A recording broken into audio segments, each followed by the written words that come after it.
Iye. Oh jamaah. Alhamdulillah. Masih dengan tema kita tidak mudah menjadi seorang ayah. Aduh, ayah itu perjuangannya luar biasa banget ya.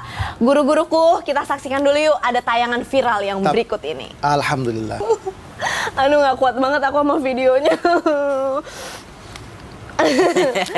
Nggak, soalnya aku waktu lulus S1 itu aku pernah ngambek, terus aku nggak mau datang wisuda karena papaku janji mau datang tapi nggak sempet. Tapi kan papa udah meninggal waktu itu, papa lagi sakit, terus papa bilang nggak apa-apa, sembuh papa pasti insya Allah datang gitu. Pokoknya caca wisuda papa datang, terus pas aku wisuda aku nggak mau datang karena aku ngambek nggak ada apa-apa. Akhirnya kedua kakak aku tuh almarhum sama kakakku yang masih ada sekarang, Eki datang ke kamarku, dia bilang, "Dek, kamu jangan gitu dong, jangan egois. Kenapa?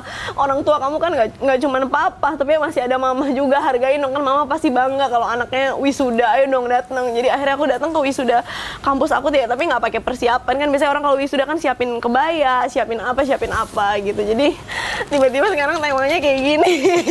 Nanti Kita kembali sampai lagi rumah buka Quran, Fatihin buat papahnya. Amin, insya Allah, doain ya guru-guruku. Amin, insya Allah. Jamaah juga doain ya. Sekarang kita balik lagi ke tema kita, dan tadi sempat ada pertanyaan yang menggantung. Boleh nggak sih seorang ayah itu benar-benar berusaha yang terbaik buat anaknya, pengen pendidikannya bagus, bahkan lebih kualitasnya dibandingkan pendidikan buat orang tuanya, tapi sampai berhutang, Ustadz Syam. Bagaimana hukumnya dalam pandangan Islam? Mohon tausiah. Bismillahirrahmanirrahim. Tabe Bismillah, Ustadz Maulana, Kak Caca, serta guru-guru kami yang dimuliakan Allah Subhanahu wa Ta'ala. Allahumma inna na'udzubika minal hammi wal hazan. Ya Allah, kami berlindung kepadamu daripada kekhawatiran masa depan dan kegundahan masa lalu. Karena kesedihan itu berasal dari dua. Ada dari masa lalu, ada dari masa depan. Ada orang sedih memikirkan gimana nanti kuliah anakku ya, gimana nanti sekolah anakku, itu kekhawatiran juga. Kita berlindung kepada Allah Subhanahu wa Ta'ala. Wa a'udzubika minal ajzi wal kasal, dan dari kemalasan, dari kelemahan. Wa a'udzubika minal jubni wal bukhl, daripada kekikiran.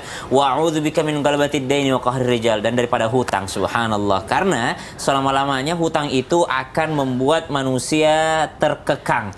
Hutang itu akan membuat manusia tersiksa. Hutang itu akan membuat manusia gelisah. Subhanallah. Jadi dalam Islam kalau bicara hukum berhutang ya boleh. Hukum berhutang ya mubah, boleh-boleh saja. Asasnya adalah saling tolong menolong. Jikalau misalnya ada seorang ayah yang mesti, yang harus ya, yang perlu untuk berhutang demi pendidikan anaknya, maka yang pertama hukumnya adalah boleh. Kalau dia tidak berhutang maka anaknya tidak akan pernah mendapatkan pendidikan, maka silahkan berhutang. Tapi jikalau berhutang hanya untuk sekedar gengsi, maka na'udzubillahi min dzalik. Ada sekarang gengsi-gengsian di sekolah itu adalah tempat makan, tempat minum. Tempat minumnya harus merek tertentu, tempat makannya harus merek tertentu. Padahal anak-anaknya nggak ngerti apa-apa. Subhanallah. Yang gengsi adalah emaknya. Dia yang gengsi kalau nggak beliin tempat makan anaknya yang mahal. Subhanallah. Dia emaknya yang gengsi kalau nggak beliin tempat minum anaknya yang mahal, yang tas yang mahal. Anaknya subhanallah, makan pun enggak, subhanallah. Dia lebih enak jajan di pinggir jalan. Maka kalau berhutang hanya karena gengsi, ini yang tidak boleh di dalam Islam. Harus anaknya sekolah di sekolah yang mahal, padahal ada sekolah negeri yang lebih baik daripada itu, misalnya seperti itu. Maka kalau memang kebutuhan yang wajib, kalau anaknya tidak sekolah, kalau dia tidak berhutang, maka dia pun boleh berhutang. Tapi kalau hanya sekedar gengsi semata, maka jangan sampai demikian, karena Al-Quran melarang kita untuk berlebih-lebihan. Ba'da naqul a'udzubillahi minasyaitonir rajim. وَالَّذِينَ إِذَا أَنفَقُوا لَمْ يُسْرِفُوا وَلَمْ يَقْتُرُوا وَكَانَ بَيْنَ ذَلِكَ قَوَامًا. Dan orang-orang yang beriman, kata Al-Quran, adalah mereka yang ketika mengeluarkan hartanya baik uang sekolah, uang belanja, lam yusrifu, mereka tidak berlebih-lebihan. Subhanallah. Termasuk di antara berlebih-lebihan, kalau dia mampu di sekolah A tapi dia paksakan di A+ misalnya, atau A++, subhanallah, maka dia berlebih-lebihan. Walam yaqturu, tapi enggak juga terlalu pelit. Orang beriman jangan sampai karena sekolah yang biasa aja nak, sama aja itu. Sekolah yang ini, oh padahal dia punya dananya, Bakhil. subhanallah, bakhil dia. Maka dalam Islam juga tidak boleh seperti itu. Wa kana baina dzalika qawama. Naam. Maka dia adalah sederhana, seimbang sesuai dengan kemampuannya. Maka pendidikan anak itu wajib, tapi sekolah mahal itu tidak wajib. Ya, sekolah pendidikan itu adalah wajib bagi anak-anak kita, tapi memberikan gengsi itu yang dilarang di dalam Islam. Allahu taala alam. Masya Allah. Artinya kalau misalkan berhutang untuk urusan syar'i sebenarnya diperbolehkan. Boleh-boleh saja hukumnya. Tapi lebih baik sesuaikan dengan Kemampuan. kekuatan atau kemampuan Betul. gitu ya. Jadi nggak usah yang harus internasional banget. Kalau Masya Allah. mampunya hanya nasional ya nggak Betul. apa-apa. Yang penting Iya. kan terhormat juga, bukan yang mengemis atau minta-minta gitu ya, Siap. Ustadz Syah. Masya Allah, tabarakallah. Apalagi sekarang kan ada namanya beasiswa kan. Ada Oh beasiswa. iya, jadi nggak masalah ya, Masya Allah. Nah, Ustadz Maulana Ya. berbicara tentang yang namanya rezeki suami istri itu kan kadang bisa datang dari suami. Rezeki suami dan istri. Ya. Bisa datang dari suami, bisa juga datang dari istri. Betul. Ada beberapa pasangan ini yang memang rezekinya alhamdulillah dari istri. Jadi istri yang kerja cari nafkah karena memang rezekinya lebih bagus di situ, dan suami yang ngurus rumah gitu. Jadi husband who stay at home lah intinya gitu. Suami rumah tangga. Iya Wah. begitu.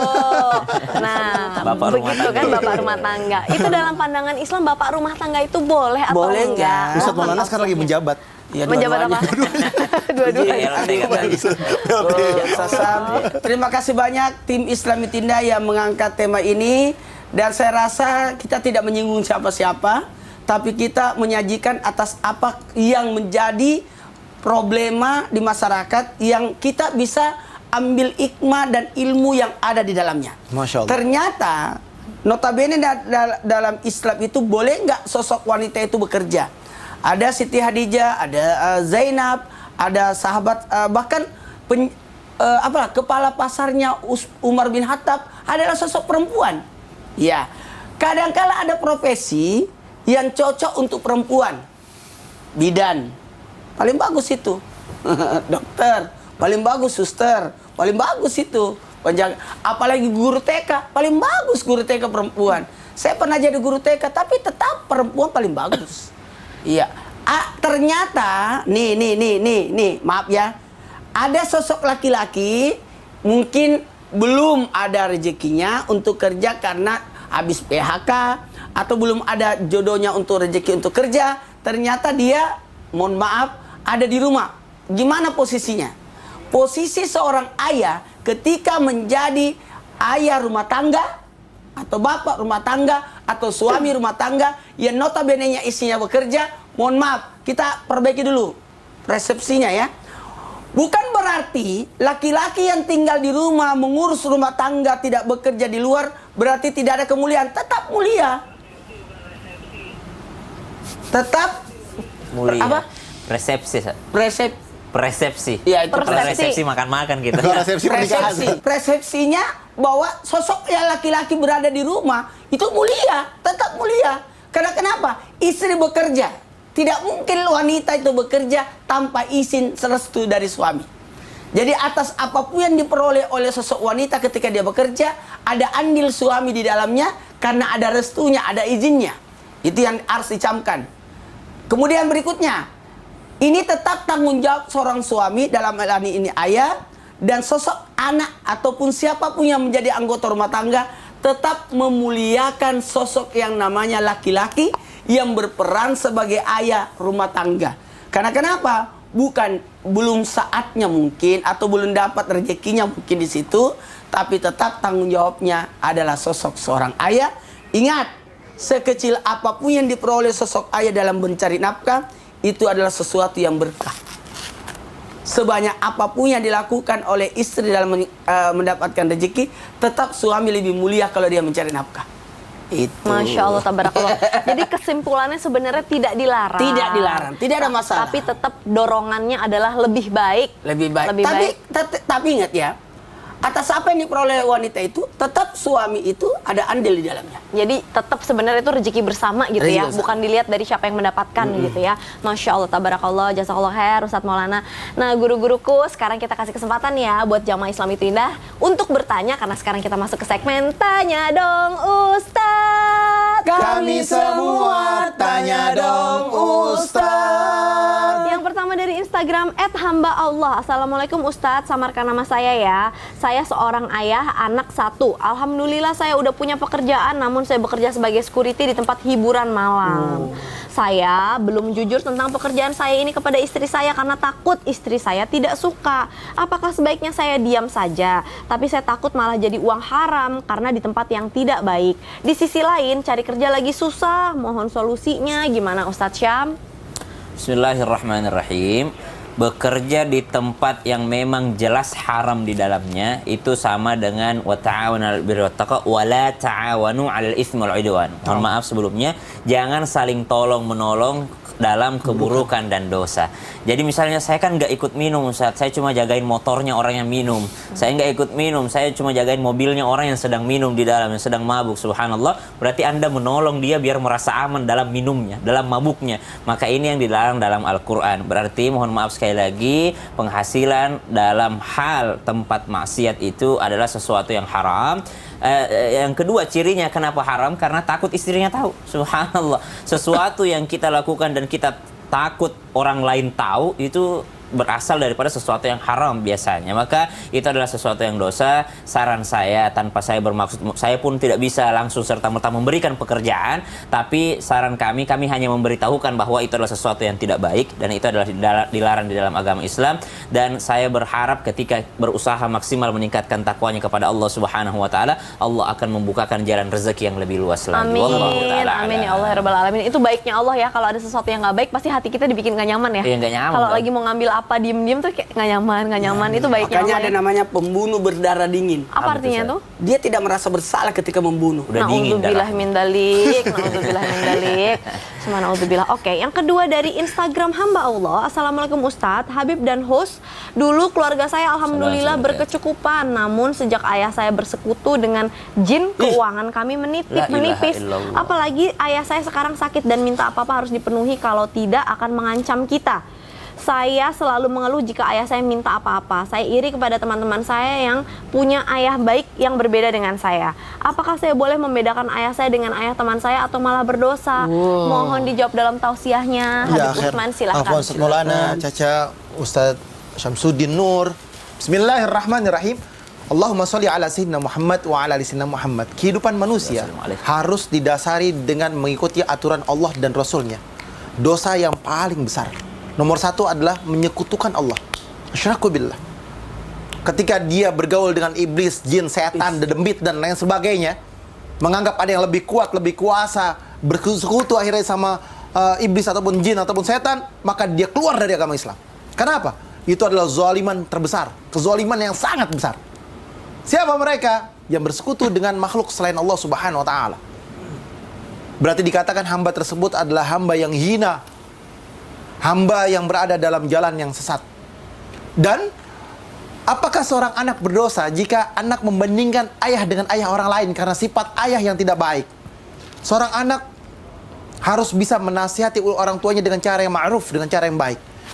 Makanya tadi tuh, usia 17 tahun sampai usia ke atas itu orang tuanya dijadikan teman. Tapi bukan berarti teman bisa seenaknya gandengan, pelukan, bisa seandainya pegang kepalanya, bukan seperti itu. Maksudnya dalam perkataan dan kalimatnya bisa diajak dialog, bisa diajak teguran, sapa, bercanda dan lain sebagainya. Karena perlu bonding antara anak dengan orang tua. Orang tua dengan anak perlu ada bonding yang kuat. Sehingga apa? Masa besarnya, masa tuanya membayangkan ayahnya, sosok ayah yang luar biasa. Sebagaimana tadi Caca, ketika ingat sama orang tuanya terharu, sedih dan lain sebagainya. Karena apa? Karena di situ ada terjadi sebuah sentuhan batin antara anak dengan orang tuanya. Bikinlah sentuhan batin Anda dengan siapapun atau siapapun Anda terhadap orang tua Anda. Sehingga apa? Masa besarnya saya kalau ke masjid itu selalu ingat sama bapak saya. Karena apa? Dulu yang pertama kali nuntun saya ke masjid adalah bapak saya. Saya ke majelis talim yang pertama kali nuntun adalah orang tua saya. Saya ingat ke majelis kemanapun tempat, ingat orang tua saya. Inilah yang harus dibina oleh siapapun mereka, orang tua. Orang tua wajib mendidik anaknya dengan cara yang ma'ruf, dengan cara yang baik. Dan wajib juga sebagai anak tidak boleh membanding-bandingkan orang tua yang lain dengan orang tuanya. Kalau Anda membandingkan dengan anak presiden, ya kan orang tuanya presiden, atau Anda membandingkan dengan orang tuanya sebagai seorang Perdana Menteri, Anda nggak bersyukur atas nikmat yang Allah Ta'ala berikan. Jalani kehidupan yang Anda milikin sekarang. Lihat ke bawah, jangan lihat ke atas. Karena apa? Di bawah ada duit itu satu kan. Kan di bawah, maksudnya lihat lebih ke bawah. Tujuannya apa? Tujuannya adalah Anda bersyukur atas nikmat yang Allah Ta'ala berikan. Alhamdulillah ya Allah, saya punya mata. Alhamdulillah saya punya tangan. Saya punya kaki. Banyak yang nggak punya mata, banyak yang nggak punya kaki. Banyak yang rezekinya juga gajinya cuma 500.000. Ya kan, alhamdulillah saya bisa dapat gaji 5 juta, 3 juta. Alhamdulillah ya Allah. Alhamdulillah ya Allah, saya dapat gaji 1 juta. Ada yang gajinya 200.000. Alhamdulillah saya dapat 500.000 ya Allah. Ada yang nggak kerja sama sekali. Bersyukur atas nikmat yang Allah yang berikan, bertambah nikmat tersebut. Kalau kita berterima kasih kepada Allah, alhamdulillah ya Allah, Allah kasih jalan. Terima kasih ya Allah, ini mungkin ujian bagiku ya Allah, tapi aku bersabar ya Allah, karena Engkau Tuhanku ya Allah. Nggak selamanya aku dikasih ujian, pasti aku akan dikasih jalan yang terbaik. Roda itu nggak selamanya ada di bawah, pasti ada di atas. Kalau sampai di atas ganjel, biar nggak turun saat. Masya Allah, tabarakallah, jazakallah. Artinya tetap harus bersyukur ya, Habib ya. Masya Allah, tabarakallah. Sebentar ya Ustadz Maulana, sebentar, maaf Afwan. Lagi doa apa sih? Cah. Lagi doain kasih ya anak aku. Aku pengen kasih jadi anak yang soleha, penyejuk hati keluarga gitu. Amin Ustadz. ya Allah ya Rabbal Alamin. Amin ya Allah ya Tuhanku, selamat dunia akhirat. Tunggu dulu. Pas banget. Buat jamaah di rumah, insya Allah sesaat lagi, jangan kemana-mana, kita akan ada treatment baru lagi nih. Apa tuh? Segmen titip doa. Oh iya, ada segmen itu. Tapi Ustadz, aku berdoanya pakai bahasa Indonesia. Kira-kira diijabah apa enggak ya? Mau tahu? Mau. Kita lanjut setelah ini. Jangan kemana-mana, tetap di Islam itu indah. Jamaah. Alhamdulillah.